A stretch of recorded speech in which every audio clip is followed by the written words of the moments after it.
The text came while I was reviewing contract negotiations in Singapore.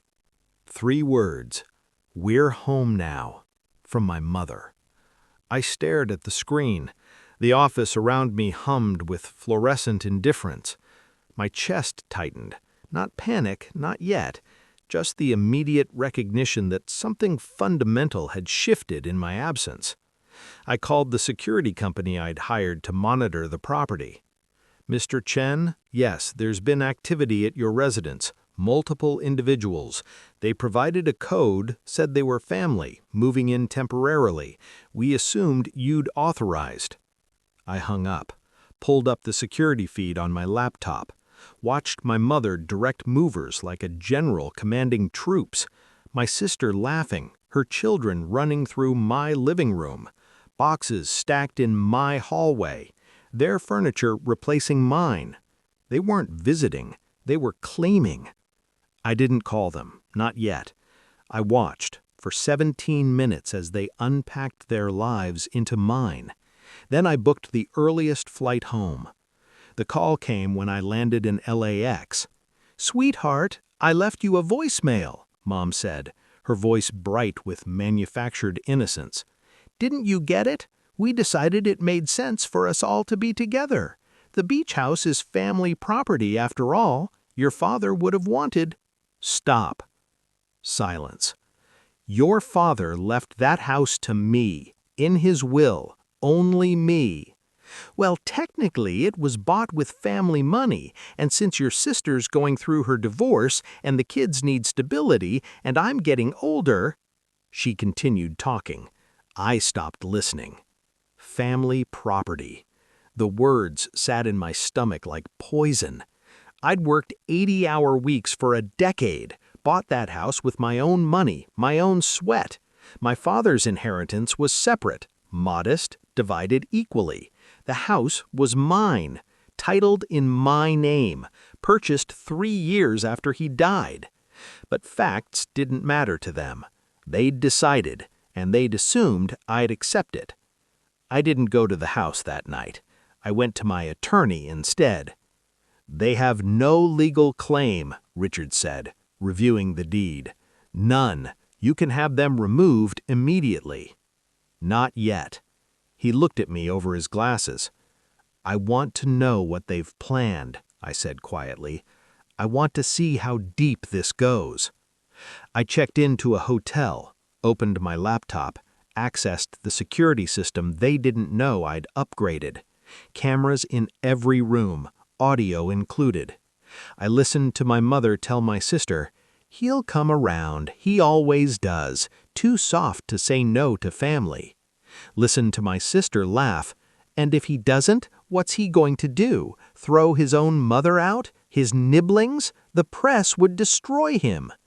They'd calculated it, used my reputation, my kindness, my history of never saying no, weaponized my love against me. I made a list, changed every digital password, every bank account access code, every security protocol. Then I called a locksmith company, one that operated discreetly, 24 hours. "I need every lock changed on a property, tonight, before dawn." "That's expensive, sir." I didn't ask the price. I gave them 72 hours, let them settle in, unpack completely, post photos on social media, new chapter, beach life with family. Let them believe they'd won. On the 4th day, I had the locks changed at 4 a.m., waited until 9 a.m., then sent the text to our family group chat. "I'll be at the house at noon. Please have all your belongings packed and ready to remove." My phone exploded. 17 missed calls in 4 minutes. I answered none of them. At noon exactly, I pulled into my driveway. They were waiting on the porch, my mother's face red with indignation, my sister holding her phone like a weapon. "You can't do this," Mom said immediately. "We're family." I walked past her, unlocked the door with my new key. "You have 2 hours, then I'm calling the police for trespassing." "Trespassing?" my sister's voice cracked. "We live here." I turned, looked at her directly.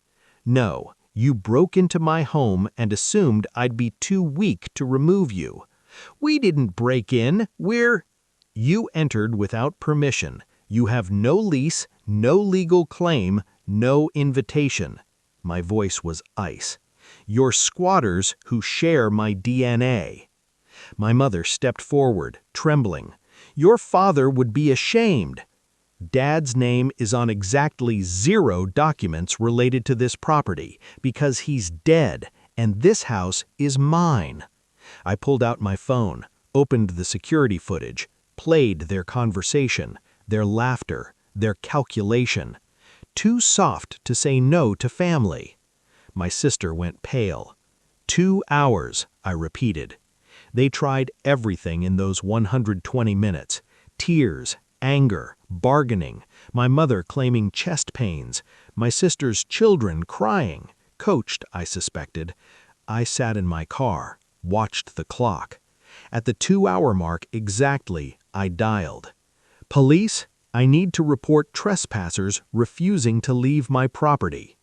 I gave them the address, hung up, watched my mother's face crumble through the window. They left in 17 minutes, boxes thrown into cars, my sister screaming that I'd destroyed the family, my mother silent now, finally understanding. I'd meant every word. As they pulled away, my sister rolled down her window. "You'll regret this," she shouted. "You'll die alone." I looked at her, really looked. "I'd rather die alone," I said quietly, "than live surrounded by people who see me as property to claim." The house was silent after they left. I walked through each room, removed every trace of them, hired cleaners, had the locks changed again, different keys, different codes. My mother sent one final text 3 days later. "You hope you're happy." I stared at it for a long time, then blocked her number, blocked my sister's, blocked them all. The sunset that evening painted the ocean gold. I sat on my deck, in my house, surrounded by my silence, and for the first time in years, I breathed without the weight of obligation crushing my chest. They called it family. I called it freedom.